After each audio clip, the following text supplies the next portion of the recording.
আল্লাহ নবী বিশ্ব নবী দ্বীনের দাওয়াত দেওয়া আরম্ভ করলেন। সর্বপ্রথম আম্মা জান খাদিজা রাদিয়াল্লাহু আনহা ইসলাম কবুল করলেন। যুবকদের মধ্যে হযরতে আলী রাদিয়াল্লাহু তাআলা আনহু ইসলাম কবুল করলেন। হযরতে আবু বকর ইসলাম কবুল করলেন। নবীর কনিষ্ঠ সাহাবায়ে কেরাম ইসলাম কবুল করলেন। 1 বছর 2 বছর 3 বছর আল্লাহর নবী গোপনে গোপনে দাওয়াত দিলেন। এবার যখন 3 বছর অতিক্রান্ত হয়ে গেল, আল্লাহ রাব্বুল আলামিন এবার ঘোষণা দিয়ে দিলেন, ওয়া আনযির আশীরাতাকাল আকরাবিন। ও পয়গম্বর, আপনি গোপনে গোপনে দ্বীনের দাওয়াত দিবেন না, এবার আপনি প্রকাশ্যে দ্বীনের দাওয়াত দেওয়া আরম্ভ করেন। আপনার আমার নবী আল্লাহ তাআলার কাছ থেকে এই ফরমান পাওয়ার পর এবার প্রকাশ্যে দ্বীনের দাওয়াত দেওয়ার জন্য প্রস্তুত হয়ে গেলেন। সুবহানাল্লাহ। বিস্তারিত আলোচনা সব বলা সম্ভব নয়। আল্লাহ নবী বিশ্ব নবী রাহমাতুল লিল আলামিন যখন আদেশপ্রাপ্ত হয়ে গেলেন, আরবের একটা পাহাড় ছিল জাবালে আবু কুবাইস। সেই পাহাড়ের মধ্যে আরবের লোকেরা কোন ঘোষণা দিলে সেই জায়গার মধ্যে দাঁড়া যাইত, আর ইয়া সাবাহা অথবা বিভিন্ন বাক্য দিয়ে আরবের মানুষকে ডাইকা এক জায়গায় জড়ো করে ঘোষণা দিয়ে দিত। আল্লাহ নবী বিশ্ব নবী সকাল বেলা সেই জাবালে আবু কুবাইসের মধ্যে উঠে গেলেন, আর ডাক দিয়া বললেন, ইয়া সাবাহা, ইয়া সাবাহা, এ কুরাইশের সম্প্রদায়ের লোকেরা, এ মক্কার লোকেরা, আসো তোমরা এই জায়গার মধ্যে সমবেত হয়ে যাও। মক্কার সমস্ত মানুষেরা যখন আল্লাহর নবী কণ্ঠে যখন আওয়াজ শুনতে পারল, দলে দলে জাবালে আবু কুবাইসের সামনে এসে উপস্থিত হয়ে গেছে। এবার লক্ষ্য করে দেখেন, তারা যখন দেখলো আল্লাহর নবী তাদেরকে ডাক দিয়েছে, আল্লাহর নবী বিশ্ব নবী রাহমাতুল লিল আলামিনকে জিজ্ঞাসা করে, এ আল্লাহর রাসূল মুহাম্মদ, তুমি আমাদেরকে কেন ডেকেছো? কি উদ্দেশ্যে তুমি আমাদেরকে ডেকেছো? আল্লাহর নবী বিশ্ব নবী রাহমাতুল লিল আলামিন মক্কার সমস্ত মানুষদেরকে লক্ষ্য করে ডাক দেয়া বলে, এরে মক্কাবাসীরা, আমাকে তে তোমরা চিনো, আমি আব্দুল্লাহর সন্তান মুহাম্মদ।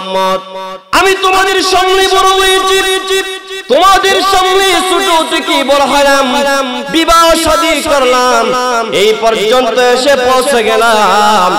আমার সম্পর্কে তোমাদের ধারণাটা কেমন? মক্কার লোকেরা এক বাক্যে জবাব দিল, এ আব্দুল্লাহর সন্তান মুহাম্মদ, আমরা জানি, আমরা নিজের চোখে দেখেছি তুমি আমাদের সামনে বড় হয়েছ, তুমি আমাদের সামনে বিবাহ করেছ, আমাদের সামনেই তোমার জীবন যাপন অতিবাহিত করেছ, আমরা তোমার সম্পর্কে অবগত আছি। তুমি কোনোদিন খেয়ানত করো না, তুমি কোনোদিন অন্যায় কাজ করো না, তুমি কোনোদিন মিথ্যার কাছে যাও না, তুমি কোনোদিন জুলুমের কাছে যাও না, তোমাকে আমরা সর্বোচ্চ আমানতদার হিসাবে পেয়েছি। আল্লাহর নবী বিশ্ব নবী রাহমাতুল লিল আলামিন এবার মক্কার সমস্ত লোকদেরকে ডাক দেয়া বলে, এ মক্কাবাসীরা, এবার যদি আমি তোমাদেরকে কোন একটা বিষয়ে সতর্ক করি, তোমরা কি আমার সেই কথাটা মেনে নিবে? আমার কথাটা কি তোমরা বিশ্বাস করে নিবে? আমাকে কি তোমরা সত্য বলে প্রমাণিত করবে? মক্কার লোকেরা এক বাক্যে জবাব দেয়া উঠল, আরে আব্দুল্লাহর সন্তান মুহাম্মদ, তুমি আমাদের সামনে কোনদিন মিথ্যা কথা বলো নাই, কোনদিন তোমার কাছে আমরা মিথ্যা শুনি নাই, তোমার চরিত্রের মধ্যে আমরা কোনদিন দাগ দেখি নাই, পান থেকে চুন খসে পড়বে এমন কোন খারাপ আচরণ পর্যন্ত তুমি করো নাই। এর মুহাম্মদ, তুমি যা বলবা তাকে আমরা তাসদীক করে নেব, তাকে আমরা সত্য বলে মেনে নেব। এবার আল্লাহর নবী বিশ্ব নবী আখির নবী মুহাম্মদুর রাসূলুল্লাহ সাল্লাল্লাহু আলাইহি ওয়াসাল্লাম মক্কার লোকদেরকে ডাক দেয়া বলে, এ মক্কাবাসীরা শুনো, আমি যদি বলি এই জাবালে আবু কুবাইসের পেছনে এই দল শত্রু তৈরি হয়ে আছে, তোমাদের উপর আক্রমণ করবে আর তোমাদেরকে আক্রমণ করে ধ্বংস করবে, তোমরা কি আমার সেই কথাটাকে মেনে নেবে? মক্কার লোকেরা বলে, হ্যাঁ আমরা তা মেনে নেব, তা আমরা বিশ্বাস করে নেব।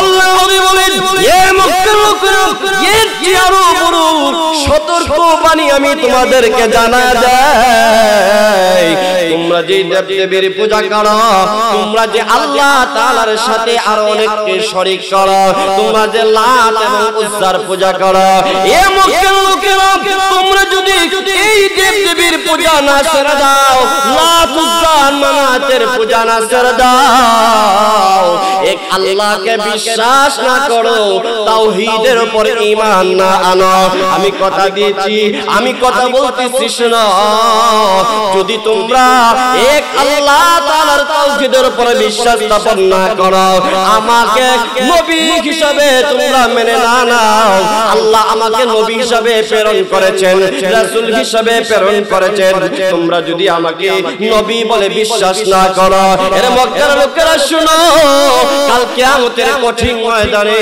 তোমাদেরকে পাকড়াও হতে হবে, পাশাপাশি মহান আল্লাহ তোমাদেরকে কঠিন আযাবে জাহান্নামে গ্রেফতার করবেন। সুবহানাল্লাহ।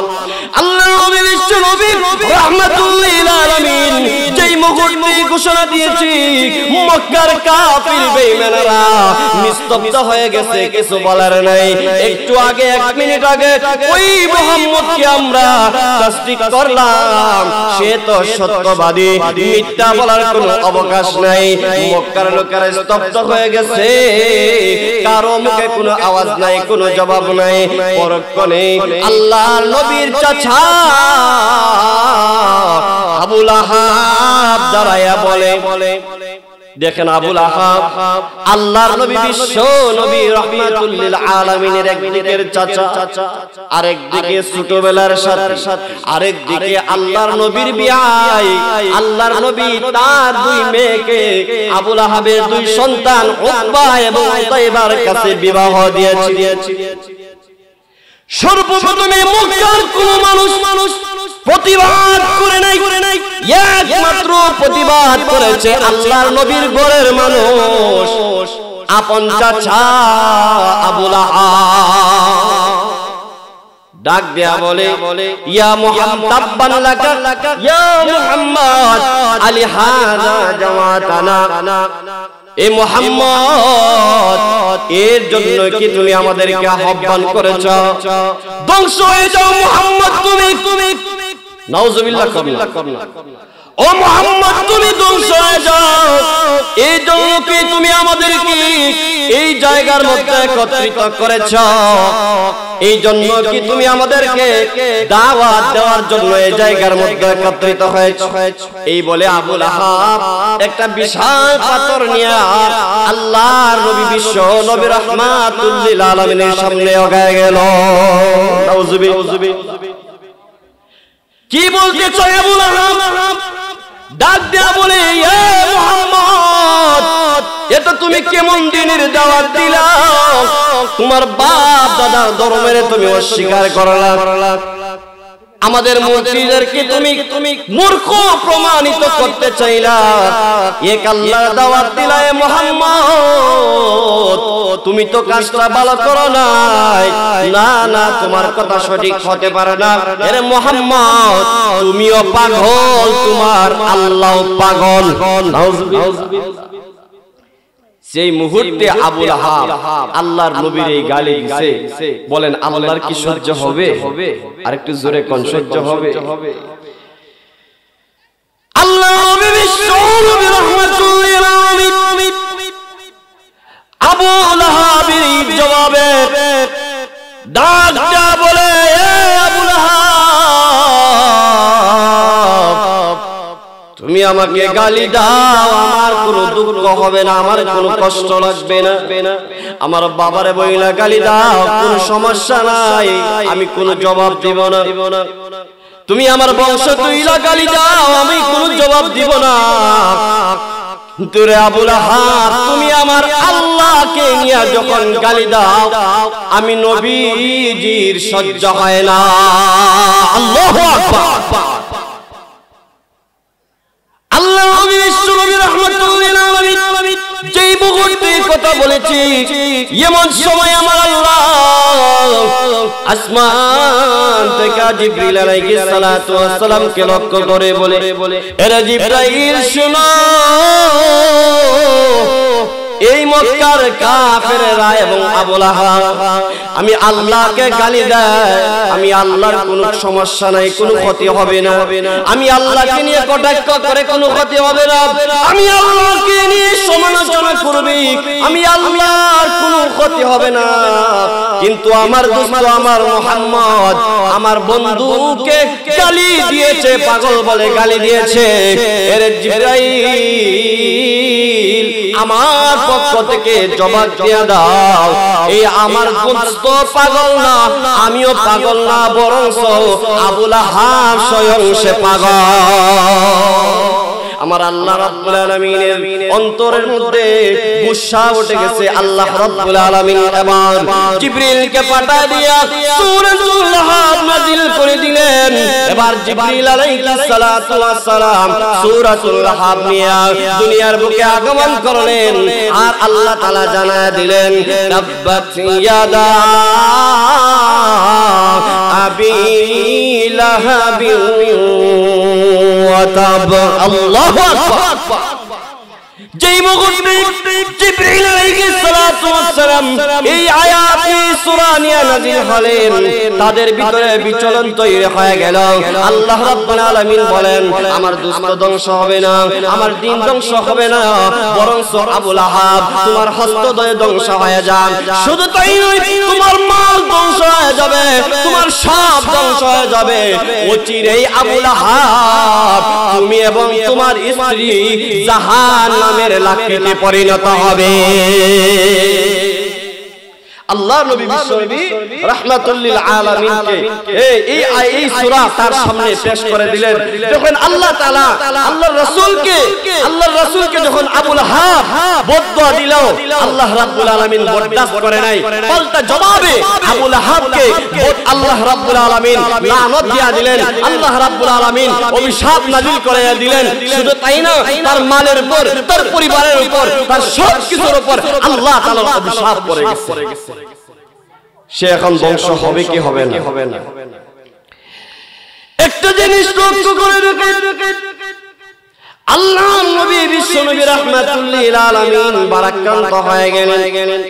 নিজের ঘরের মানুষ আল্লাহর নবী বিশ্বনবী রাহমাতুল্লিল আলামিনের বিরোধিতা করে অন্তরে বড় কষ্ট পাইলেন। আল্লাহর নবী রাহমাতুল্লিল আলামিন এখনো পর্যন্ত ক্ষান্ত হইলেন না, সামনের দিকে অগ্রসর হইব। আল্লাহর নবী বিশ্বনবী রাহমাতুল্লিল আলামিন দ্বীনের দাওয়াত দেয়। নবী করিম সাল্লাল্লাহু আলাইহি ওয়াসাল্লামকে এবার বাধা দিতে পারে না। কেন? ওনার চাচা আবু তালিব এখনো দুনিয়ার বুকে জিন্দা, যিনি ছিলেন মক্কার একজন লিডার, সম্ভ্রান্তশীল একজন মানুষ। সুতরাং আল্লাহর নবী বিশ্বনবী রাহমাতুল্লিল আলামিনকে বাধা দিতে পারে না। এবার মক্কার কাফেররা চিন্তা করলো, মুহাম্মদকে তো আমরা বাধা দিয়ে পারবো না, সে যেভাবে দ্বীনের দাওয়াত দিচ্ছে, এবার আমাদের করণীয় হলো, তারা দারুন নবুওয়াতে একত্রিত হয়ে পরামর্শ করলো যে আমাদের এবার করণীয় হলো আমরা মুহাম্মদের চাচা আবু তালিবের কাছে যাব, আর তার কাছে গিয়ে বলবো তার ভাতিজাকে যেন এই দ্বীনের দাওয়াত দেওয়া থেকে বিরত রাখে। একটা প্রতিনিধি দল আল্লাহর নবীর চাচার কাছে চলে গেল, আর গিয়া বলল, আবু লাহাব আপনি তো আমাদের মধ্যে সম্মানী ব্যক্তি, সম্ভ্রান্তশীল ব্যক্তি। আপনার ভাতিজা আমাদের ধর্মকে অবজ্ঞা করে, আমাদের মূর্তিকে মূর্খ বলে প্রমাণিত করে, আপনার ভাতিজা আমাদের ধর্মের উপর সে কটাক্ষ করে। এ আবু তালিব, তুমি তোমার ভাতিজাকে তুমি ফিরাইবা, আর না হয় অবস্থা পরিণতি ভালো হবে না, অন্যথায় তুমি তোমার নেতৃত্ব ছেড়ে দিবা। এইভাবে একদিন নয়, 2 দিন নয়, 3 দিন আল্লাহর নবীর চাচা আবু তালিবের কাছে তারা নালিশ নিয়ে গেল, কিন্তু আল্লাহর নবী দ্বীনের দাওয়াত দেওয়া থেকে বিরত থাকে না। দিনের দিন আল্লাহর রাসূলের দাওয়াতের পর্যায়ক্রম যখন বাড়তে শুরু করে দিয়েছে, 3 নম্বর আল্লাহর নবীর চাচা আবু তালিবের কাছে গিয়া ঘোষণা করে দিল, আবু তালিব, তোমার ভাতিজা যেইভাবে দ্বীনের দাওয়াত দেওয়া আরম্ভ করেছে, যদি তুমি তাকে না ফিরাও তাহলে আমরা অচিরেই তার সাথে যুদ্ধ ঘোষণা করে দিব। আবু তালেব এবার বিচলিত হয়ে গেলেন, কি করবেন। আল্লাহ নবীকে ডাকলেন, মুহাম্মদকে বলো আমার বাড়িতে আসার জন্য। নবীজি আবু তালেবের বাড়িতে গেলেন। আবু তালেবের বাড়িতে যাওয়ার পরে আল্লাহর নবীকে লক্ষ্য করে বলে, ভাতিজা আমার, তোমার মক্কার চাচারা আমার কাছে আসছিল, আমার কাছে নালিশ দেয়া গেছে, এর মুহাম্মদ তুমি তোমার এই দাওয়াত দেওয়া থেকে তুমি যেন বিরত থাকো। লক্ষ্য করে দেখেন আল্লাহ নবী এই কথা শোনার পরে কান্না করে দিলেন আর জবাব দিলেন, ওগো আমার চাচা জান, মক্কার লোকেরা কেন তারা আমাকে যে প্রস্তাব দেয়া গেছে, ও আমার চাচা জান শুনেন, ওই মক্কার লোকেরা যদি আমার এক হাতের মধ্যে চন্দ্র, অপর হাতের মধ্যে সূর্য এনে দেয়, আর বলে মুহাম্মদ তুমি দ্বীনের দাওয়াত দেওয়া থেকে দূরে থাকো, ও আমার চাচা জান শুনে রাখেন, আল্লাহর জাতের কসম, ইজ্জতের কসম, আমি আমার দাওয়াত দেওয়া থেকে ততক্ষণ পর্যন্ত সরব না যতক্ষণ না পর্যন্ত আল্লাহ তাআলা ইসলামকে প্রতিষ্ঠা করেন, যতক্ষণ না পর্যন্ত আল্লাহ তাআলা আমাকে মওত দান করেন।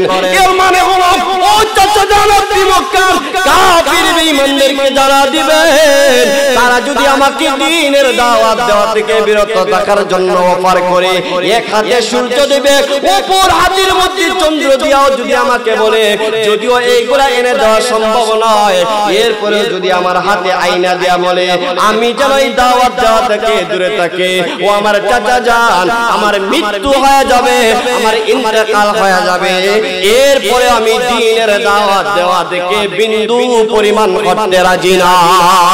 আল্লাহু আকবার। এইভাবে দ্বীনের দাওয়াত দেওয়ার জন্য আমার জীবন চলে যেতে পারে, আমার মৃত্যু হতে পারে, জেল জুলুম হতে পারে, এরপরে দ্বীনের দাওয়াত দেওয়া থেকে বিন্দু পরিমাণ আমরা হতে রাজি না। বলেন ঠিক না? যত বাধা আসুক না কেন, যত প্রতিরোধ আমাদের সামনে আসুক না কেন, যত জেল জুলুম আমাদের সামনে আসুক না কেন, দ্বীনের উপর আছি, দ্বীনের উপর থাকবো, মৃত্যুবরণ করবো, এরপরেও দ্বীন থেকে বিন্দু পরিমাণ হতে রাজি না। বলেন ঠিক না? আমরা সেই নবীর উম্মত, আখিরি নবীর উম্মত, যেই নবীকে নির্যাতন করতে করতে জমিনে ফেলা দিয়েছে, যেই নবীকে নির্যাতন করতে করতে রক্ত বের করে মাথা থেকে পা পর্যন্ত রক্ত চলে আসছে, যেই নবীর মৃত্যুর মুখে পতিত হয়ে দ্বীনের দাওয়াত দেওয়া থেকে দূরে থাকেন নাই। সুতরাং আমরা সেই নবীর উম্মত, আখিরি নবীর উম্মত, শ্রেষ্ঠ নবীর শ্রেষ্ঠ উম্মত। সুতরাং শ্রেষ্ঠ নবীর শ্রেষ্ঠ উম্মত হিসাবে আমরা আজকে ওয়াদা করে যাব, দ্বীনের সাথে আছি, মসজিদের সাথে আছি, মাদ্রাসার সাথে আছি, উলামায়ে কেরামের সাথে আছি, দাওয়াত তাবলীগের সাথে আছি, মরণ হয়ে যাবে, এরপরে দাওয়াত থেকে বিন্দু পরিমাণ, ইসলাম থেকে বিন্দু পরিমাণ আমরা হটতে রাজি না। বলেন ঠিক না? আল্লাহ তাআলা আমাদেরকে সেই হিম্মত দান করেন। সকলে বলেন আমিন। আযান করছে জি জি। তো যাই হোক আজান হয়ে গেছে, আমরা নামাজ পড়ে ফেলবো। এই যে আমরা যে আলোচনাটুকু করছি, বিস্তারিত আলোচনার সময় কিন্তু সময় ছিল অত্যন্ত স্বল্প, অল্প সময়ের ভিতরে আলোচনা গোছানো সম্ভব না। যাই হোক আমাদের এই মাদ্রাসাটা এলাকার নতুন মাদ্রাসা, আমরা যেন অবহেলায় এই মাদ্রাসাটা যেন বন্ধ না হয়, এই মাদ্রাসাটা যেন ধ্বংস না হয়ে যায়। আমরা এই মাদ্রাসার সাথে সম্পৃক্ত থাকবো তো ইনশাআল্লাহ। যত বাধা আসুক, যত সমস্যা আসুক, সমস্ত সমস্যাকে উপেক্ষা করে আমরা এই মাদ্রাসা এবং মসজিদের সাথে সম্পৃক্ত থাকবো তো ইনশাআল্লাহ। এবং যত ধরনের সহযোগিতা করা লাগে দাওয়াত করেছি আল্লাহ পাক রব্বুল আলামিন ওয়াসাল্লামকে সম্বোধন করে একটা কথা বলেছেন। আল্লাহ বলেন, ইয়া আইয়ুহার রাসূল বাল্লিগ মা উনজিলা ইলাইকা মির রাব্বিক।